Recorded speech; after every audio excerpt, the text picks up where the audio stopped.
Welcome to ZZZ TV. Kindly subscribe, share, and like for latest updates and news. Because I prevented them from voting. And It press was serious violence when you subscribe. that I witnessed myself. Notifications. They told people that you cannot vote We love you because guys. you look like a certain way or because you are from certain part of Nigeria. That is not what Nigeria is all about. That is not what democracy is all about. That, I can tell you now, is a crime against humanity. And I think United States should never stand for this. We Nigerians in the United States should never stand for this.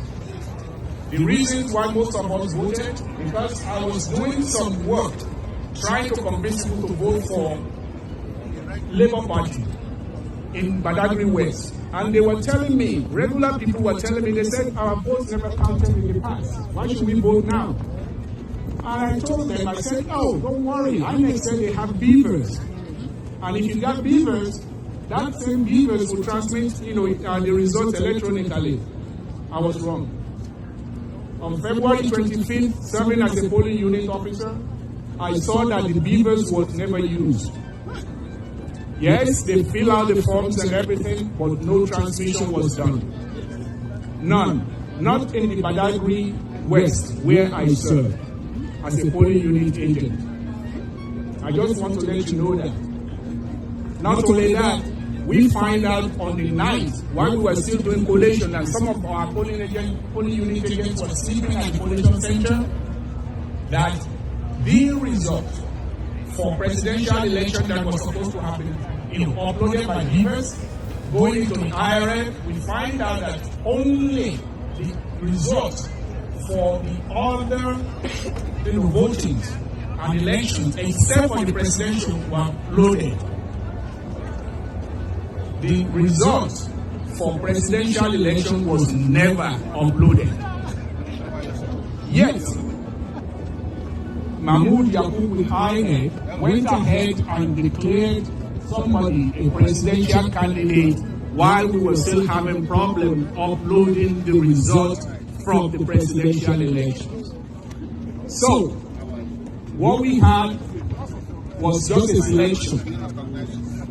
There is no, just like our vice principal said, there is no president now for Nigeria. There is no president elect. And finally, this is what I'm going to say. Because I'm a lawyer, I'm able to read the 100-page petition submitted by Labour Party and Obi to the Election Tribunal. One of the most important things you have to understand is this, and you have to realize,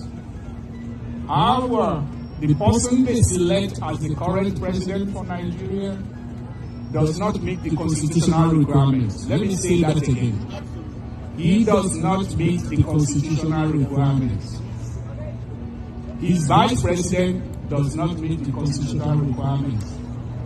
So, we want the United States to do the right thing. We want the United States Congress to do the right thing, to make sure they stand with the majority of the Nigerian people and make sure that democracy actually prevails in Nigeria. Thank you very much.